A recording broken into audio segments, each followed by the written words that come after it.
IFM News Lucena. May sa 12 milyong pisong smuggled agri-product na bagat ng BOC.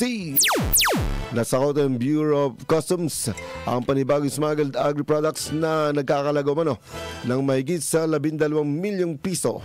Ito ay diniklarang fish balls, ngunit ng suriin ang laman ng 5,300 kahon ay karamihan sa mga ito ay pawang frozen chicken breast at ng kanilang suriin ay nasa 240 kahon lamang ang mga fish balls.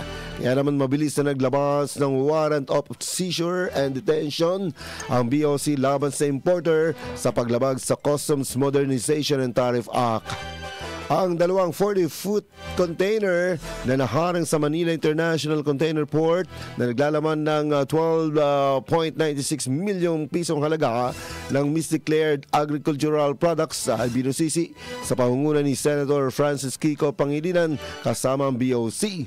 Samantalang giit naman ni Customs Commissioner Ariel Nepomuceno na ang operasyon upang masiguro na pawang mga ligtas at otorisadong agricultural imports lamang ang makakarating sa merkado. IFM News Lucena.